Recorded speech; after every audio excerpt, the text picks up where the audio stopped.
Start करने से पहले बोलना चाहूँगा कि जो चैनल पे नए प्लीज़ चैनल को सब्सक्राइब कर लीजिए। और अब तक हम लोगों ने देखा कि डॉन क्रीक अपने चेले गीन के साथ बाराती रेस्टोरेंट में आ जाता है। उसकी हालत काफ़ी ज़्यादा ख़राब होती है, वो उन लोगों से खाना मांगने लगता है। तो हम लोग होते हैं सांजी को उसके ऊपर दया आ जाती है, रोज़ को खाने के लिए ला देता है। तो हम लोग होते हैं खाना खाने के बाद क्रीक सांजी के ऊपर अटैक कर देता है और बोलता है कि मुझे मेरे 100 आदमियों के लिए खाना चाहिए और ये शिप भी मैं हथियाने वाला हूँ, तुम लोगों को ये शिप छोड़कर जानी होगी। तो हम लोग होते हैं पैटी को गुस्सा आ जाता है, वो एक तोप का गोला छुड़ा देता है क्रीक के ऊपर। लेकिन हम लोग देखते हैं क्रीक ने बॉडी आर्मर पहना होता है जो कि काफ़ी ज़्यादा मोटा होता है, जिसकी वजह से उसको कोई भी इफेक्ट नहीं पड़ता उस तोप के गोले का। तभी जेफ उसके 100 आदमियों के लिए उसको खाना ला कर दे देता है। तो हम लोग देखते हैं क्रीक चौंक जाता है जेफ को वहाँ पर देखकर, उसके माथे पर पसीने आने लग जाते हैं, वो शायद जेफ को पहचानता है। तभी हम लोग देखते हैं बाकी सारे जो कुक होते हैं वो जेफ पे चिल्लाने लगते हैं, बोलते हैं ऑनर आपने ये क्या किया, आपने इसको खाना क्यों दे दिया, ये अपने पायरेट्स को खिलाएगा जो हम पे अटैक करने के लिए आएंगे। तो जेफ बोलता है तुम्हें लगता है कि इसके पायरेट्स हम लोगों से फाइट कर पाएंगे, उन्होंने अपनी विली छोड़ दी है फाइट करने की, क्यों है ना ग्रैंड लाइन के हारे हुए वॉरियर क्रीक। तो हम लोग होते हैं क्रीक जैसी ये बात सुनता है वो चौंक जाता है कि इसको कैसे पता। और बाकी सारे कुक भी चौंक जाते हैं कि 50 शिप होने के बाद 5000 आदमी होने के बाद भी ग्रैंड लाइन में हार कर आए। तभी हम लोग होते हैं क्रीक बोलता है अच्छा मैं समझ गया, तुम पक्का रेड फुट जॉफ हो है ना, मैंने तुम्हारे बारे में अच्छे तरीके से सुना है, तुम एक पायलट भी हुआ करते थे, कैप्टन भी हुआ करते थे और एक कुक भी हुआ करते थे। तो जेफ बोलता है वो सब अब मैं छोड़ चुका हूँ, मैं सिर्फ अब एक कुक हूँ और मैं अपनी कुक की ज़िंदगी जी रहा हूँ। तभी क्रीक बोलता है कि तुम रेड फुट जेफ हो, तुम मास्टर्स थे अपनी किक के, तुमने कभी बैटल के अंदर हाथ यूज़ नहीं किए, तुम अपनी किक इस्तेमाल करके पत्थर के पत्थर तोड़ देते, तुमने चट्टाने तोड़ी अपनी लातों से, और तुम स्टील के फ्रश पे भी अगर पैर रखते थे तो तुम्हारे फुटप्रिंट बनते थे, इतनी पावरफुल किक्स थी तुम्हारी।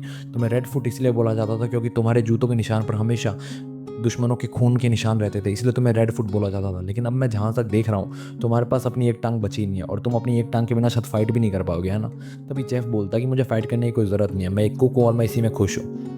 तभी हम लोग देखते हैं कि क्रीक हंसते हुए बोलता है कि मैंने जहाँ तक सुना है तुम 1 साल तक वहाँ पर रहे हो ग्रैंड लाइन के अंदर और तुम्हें कुछ भी फ़र्क नहीं पड़ा था, तुम बिना चोट के वापस आए हो, तो तुम्हारे पास लॉग बुक होगी जिसके अंदर तुम्हारी सारी जर्नी के बारे में होगा, तुम मुझे वो लॉग बुक दे दो। तो हम लोग देखते हैं जेफ उसको मना कर देता है, वो बोलता है कि मेरे क्रू मेंबर्स के लिए वो बहुत ज़्यादा इंपॉर्टेंट है, मैं ये तुम्हें नहीं दे सकता।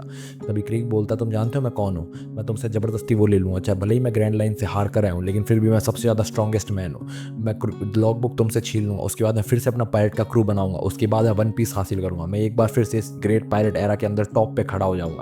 तभी लूफी वहाँ पे आता और बोलता ओए तुम क्या बोले जा रहे हो, मैं हूँ जो किंग ऑफ पायरेट्स बनने वाला हूँ, तुम वन पीस नहीं ले सकते, मैं वन पीस लूंगा। तभी हम लोग सारे कुक उस पर चिल्लाने लग जाते हैं, वो बोलते हैं ओए बच्चे वापस आ जा, तू जानता है तुम किसके सामने खड़ा है। तभी हम लोग क्रीक हंसते हैं, बोलता है क्या हुआ बेटा, तुमने कुछ बोला क्या, अगर तुमने नादानी में कुछ बोल दिया तो अभी भी पीछे हो सकते हो। तभी लूफी बोलता है कि मैं नादानी में कुछ नहीं बोलता, मैंने फैक्ट बोला है, मैं बनने वाला हूँ राजा, वन पीस को लेकर जाऊंगा, मैं किंग ऑफ पायरेट्स बनूंगा। तभी क्रीक बोलता है कि मेरे 5000 आदमियों की सेना सिर्फ 7 दिनों में वहाँ पे धराशायी हो गई थी ग्रैंड लाइन के अंदर, तुम ग्रैंड लाइन में जाओगे, ये कोई मजाक नहीं है। तभी हम लोग थे ये सुनकर सारे लोग चौंक जाते कि 5000 आदमियों की सेना सिर्फ 7 दिनों में तबाह हो गई। तभी हम लोग थे क्रीक लूफी को बोलता तू ऐसे नहीं मानेगा, मुझे तुझे यहीं पे कुचलना पड़ेगा। तभी लूफी बोलता अच्छा तेरे में दम है तो आजा कुचल दे मुझे, और वो अपने गमगमपन से उसको मारने वाला होता है। तभी पीछे से जोरो और रूसोप आ जाते हैं। जोरो बोलता ओए लूफी लड़ रहे हो क्या, तुम्हें हेल्प की जरूरत है। वहीं दूसरी तरफ रूसोप के पैर कांप रहे होते हैं, वो बोलता है अगर तुम्हें हेल्प की जरूरत नहीं है तो कोई दिक्कत नहीं है, हम लोग यहाँ पे खड़े रहेंगे। तभी लूफी बोलता है अरे तुम दोनों यहाँ पे कैसे आए, नाम ही कहाँ पे, चलो कोई बात नहीं, तुम दोनों दूर से खड़े होकर फाइट देखो, मुझे जरूरत नहीं है। तभी उसको बोलता है अच्छा ठीक, अब तुम्हें ज़रूरत नहीं है तो कोई दिक्कत नहीं, वरना हम लोग तो तुम्हारी हेल्प करने के लिए आए थे। तभी क्रीक हंसते हुए बोलता तुम्हारे पास इतने ही क्रू मेंबर्स हैं, इतने क्रू मेंबर्स से तुम मुझसे लड़ना चाहते थे। तो लूफी बोलता नहीं नहीं मेरे पास दो और है, दो क्रू मेंबर्स और हैं, कम नहीं है मेरे पास क्रू मेंबर। तभी हम लोग सांजी चिल्लाते हुए बोलता कि ओए लड़के तुमने मुझसे फिर से काउंट कर लिया, मैं कोई तुम्हारे क्रू का मेंबर नहीं हूँ। वहीं दूसरी तरफ हम लोग देखते हैं क्रीक बोलता ठीक है मैं तुमसे बाद में डील करूंगा, पहले मैं अपने आदमियों को खाना खिलाने के लिए जाऊंगा। और हम लोग देखते हैं वो उस पोटली को लेकर जाने लगता है और जाते जाते बोलता है कि जो जो मरना नहीं चाहता इस रेस्टोरेंट को छोड़ दो जब तक मैं वापस नहीं आता। तभी हम लोग देखते हैं कि सांजी उसको घूर के देख रहा होता है। तो क्रीक बोलता है मुझे शिप चाहिए और लॉग बुक चाहिए, मुझे तुम लोगों से कोई मतलब नहीं है। वहीं दूसरी तरफ हम लोग देखते हैं कि जॉनी और योसाकू जो होते हैं वो सोच रहे होते हैं कि बिग ब्रदर जोरो अंदर चलेगा, अंदर काफ़ी ज़्यादा शांति, अंदर हो क्या रहा है। तभी वो नामी से बोलते हैं कि नामी हम लोगों को भी अंदर जाना चाहिए क्या, लेकिन हम लोग होते हैं नामी कुछ पढ़ रही होती है और वो अचानक से चौंक जाती है। जैसे ही जॉनी और योकासु वो देखते हैं तो उनको पता चलता है कि नामी एक वांटेड वाला पोस्टर पढ़ रही होती है। वहीं दूसरी तरफ हम लोग देखते हैं कि जो गीन होता है वो सांजी से माफ़ी मांगने लगता है, वो बोलता है मुझे माफ़ कर दो मिस्टर सांजी, ये सब कुछ मेरी गलती से नहीं हुआ, मैं ये सब कुछ नहीं चाहता था।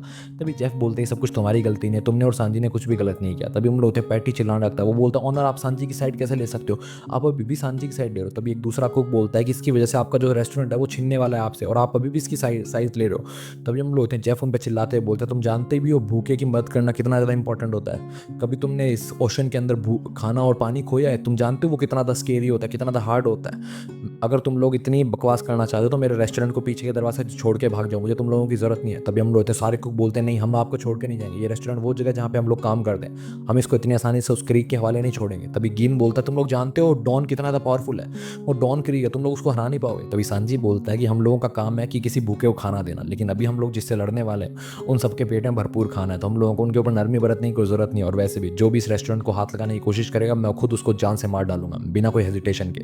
तभी हम लोग देखते हैं पैटी उसको ताना मारते हुए बोलता है हाँ अभी थोड़ी देर पहले तो तुम उसे खाना खिला रहे थे, अब उसे मारने की बात कर रहे हो। तभी हम लोग होते हैं लूफी जोरो को बोलता है ओए जोरो देखो तुमने ये सांजी कितना तक कूल है ना। तभी वो सब उसको बोलता है तुम पागल हो गए, ये कूल वूल बाद में देखना, पहले हम लोगों को यहाँ से निकलना चाहिए, हमारी लड़ाई नहीं ये इन लोगों की लड़ाई है। तभी जोरो बोलता है वो सब तुम फालतू में लड़ रहे हो, चाहे वो डॉन क्रीक हो, लेकिन अभी वो काफ़ी ज़्यादा इंजरीज के साथ है, उसको भूख भूख भी लगी थी तो वो हमसे लड़ नहीं पाएगा। तभी हम लोग देखते हैं लूफी गिन से बोलता है ओए गिन तुम ग्रैंडलैंड के बारे में क्या जानते हो, मुझे सब कुछ बताओ। तभी गिन बोलता है मैं उसके बारे में कुछ भी नहीं जानता, मुझे कुछ भी नहीं पता चला था जब हम लोग ग्रैंडलैंड पहुंचे थे हमारे साथ हुआ क्या था, वो ड्रीम था या फिर रियलिटी में अभी भी समझ नहीं पा रहा हूँ। हमारी 50 शिप वहाँ पे पहुंची थी और उन 50 शिप को 5,000 आदमियों को सिर्फ अकेले इंसान ने ठिकाने लगा दिया। तो हम लोग देखते हैं जैसे ये सारे लोग ये बात सुनते हैं उनके मुंह हक्के बक्के रह जाते हैं, लूफी खुद चौंक जाता है, जोरो भी चौंक जाता है, जेफ भी चौंक जाता है। तभी गिन बताता है कि वो एक आदमी सामने है और उसने एक एक करके हमारी सारी शिप्स को डुबाना शुरू कर दिया। वो तो हम लोग लकी थे कि हम लोगों ने कुछ तूफान के अंदर फंस के हमारी शिप जो कुछ खरोचों के साथ वापस आ गई और हम लोग सोच रहे जिंदा बच गए।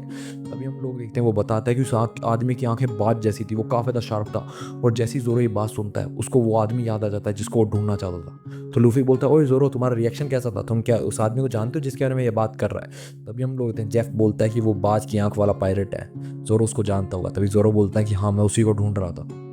तभी सांजी बोलता कि ऐसा तो नहीं है कि उस आदमी की तुम्हारे खिलाफ कोई ग्रजिस थी या तुमसे वो नफरत करता था। तो गिन बोलता हम लोगों से उसको क्यों नफरत होगी। तभी जेफ बोलता है कि तुमने उसको नींद वींद से जगा दिया हो। तो गिन बोलता है पागल हो क्या आप, इतनी छोटी सी रीज़न की वजह से कोई हमारी 50 की 50 शिप तोड़ देगा। तभी जेफ बोलता है मैं तुम्हें सिर्फ एग्जाम्पल दे रहा हूँ, ग्रैंड लाइन इतनी ज़्यादा खतरनाक है, वहाँ पे कुछ भी हो सकता है। तभी हम लोग देखते हैं वो सब काफ़ी ज़्यादा डर जाता है, वो बोलता है वही लूफी इस ग्रैंड लाइन में जाने का प्लान कैंसिल करो। भाई दूसरी तरफ लूफी हंस रहा होता है, वो बोलता है वाह कितनी ज़्यादा एक्साइटिंग जगह है, इतनी एक्साइटेड होनी चाहिए थी इसको, मैं तो वहाँ पे जाऊँगा। तभी वो सब बोलता तुम्हारी मोटी बुद्धि के अंदर खतरे नाम का निशान नहीं पहुंचता क्या, वहाँ पे खतरा है, हम लोग वहाँ पे नहीं जा सकते। तभी हम लोग होते जोरो बोलता नहीं नहीं हम लोगों को वहाँ पे जाना होगा, मैं वहाँ पे उस इंसान से मिल पाऊंगा जिसके लिए मैं इतनी ज़्यादा मेहनत कर रहा हूँ, जिसको मैं ढूंढना चाह रहा था। तभी सांजी बोलता तुम जैसे लोग ही ग्रैंड लाइन में जाकर सबसे पहले मरते हैं। तो जोरो बोलता है तुम हमें बेवकूफ़ कह रहे हो क्या, ये डिसीजन मैंने लिया है तो मेरे अलावा मेरे डिसीजन को बेवकूफ़ कोई और नहीं कह सकता। तभी पैटी बोलता है तुम लोग पागल हो गया, तुम्हें समझ में नहीं यार हमारी करंट सिचुएशन क्या है, हम लोगों को उस पायरेट से लड़ना होगा। वहीं दूसरी तरफ हम लोग देखते हैं कि क्रीक अपने सारे पायरेट्स को ले जाकर खाना खिलाने लगता है, जिसके बाद वो लोग वापस अपनी फॉर्म में आ जाते हैं, वो लोग काफ़ी ज़्यादा खुश हो जाते हैं कि हम लोग फाइनली पायरेट्स के ग्रेवयार्ड से जिंदा बच के आ गए। तभी हम लोग होते हैं क्रीक उनको बोलता है अब तुम लोग ठीक हो ना, मतलब हम लोग ग्रैंड लाइन में जाने के लिए वापस तैयार हैं। तभी उनमें से एक बंदा बोलता है कि क्या बोल रहे हो कैप्टन, हम लोग को वापस उस जगह पे जाना होगा, नहीं हम लोग वहाँ पे नहीं जा सकते। तभी हम लोग होते हैं क्रीक उसके ऊपर गोली चला देता है और बोलता है कि और किसी को ऑब्जेक्शन है। तो सारे लोग बोलते हैं नहीं नहीं हम लोगों को ऑब्जेक्शन नहीं है। तो क्रीक बोलता है ठीक है, सबसे पहले तो हम लोगों को हमारी शिप को छोड़ना होगा और नीचे जो रेस्टोरेंट वाली शिप है हम लोगों को उसको हथियाना होगा, वहाँ पे कुछ कुक्स हैं जिनको हम लोग आराम से ठिकाने लगा सकते हैं, हम लोगों को वो शिप को हथियाना होगा। तभी हम लोग देखते हैं उनके पास एक छोटी सी शिप आ रही होती है जिसके ऊपर एक अजीब सा इंसान होता है जिसके पास एक बहुत बड़ी सी तलवार होती है, और हम लोग देखते हैं वो एक ही तलवार के वार के अंदर क्रीक की जो शिप होती है उसके दो टुकड़े कर देता है, जिसके बाद हम लोग देखते हैं कि उसके आसपास उथल पुथल हो जाती है और जेफ अपनी शिप के कुक से बोलता है कि हमारी शिप को यहाँ से हटाना होगा वरना हमारी शिप भी डूब जाएगी उनकी शिप के साथ। तभी हम लोग देखते हैं जोरो और उसो बोलते हैं कि नामी कहाँ पे, नामी जोनी और योकासु दोनों सारे लोग उधर ही होंगे। तभी हम लोग जोनी और योसाकू आ रहे होते हैं तैरते हुए, तो जोरो वगैरह बोलते हैं अरे तुम लोग यहाँ पे कैसे, नामी कहाँ है और शिप कहाँ पे। तो वो लोग रोते रोते बताते हैं कि नामी चली गई हम लोगों को छोड़कर, नामी ने जाते हुए बोला कि अगर हम लोगों की किस्मत में एक साथ मिलना लिखा होगा तो हम लोग दोबारा मिलेंगे, वो हमारी शिप लेकर चलेगी, उसने हमारा सारा खजाना ले लिया, वो हम लोगों को छोड़कर भाग गई कैप्टन। तभी हम लोग होते हैं जूफी जोरो हु सब लोग चौंक जाते हैं कि तुम क्या बोल रहे हो, नामी हम लोगों को छोड़ के कैसे चली जा सकती है। तभी हम लोग होते हैं उनकी नज़र पड़ती है एक छोटी शिप के ऊपर जिसपे वो अजीब सा आदमी बैठा होता है जिसने उनकी शिप डुबाई थी। तभी हम लोग देखते हैं कि उसको देखते ही जेफ पहचान जाता है कि तो वही बंदा है बाज आंख वाला पायरेट। और हम लोग देखते हैं कि क्रीक उसको पहचान जाता है, क्रीक बोलता है कि ये उल्लू का पट्टा हम लोगों को पीछा करके यहाँ तक पहुँच गया। और हम लोग होते हैं जोरों की धड़कनें तेज हो जाती हैं क्योंकि वो जिस इंसान को ढूंढ रहा था वो उसके सामने है। इसी के साथ एपिसोड खत्म हो जाता है, अगले एपिसोड के लिए बने हमारे साथ।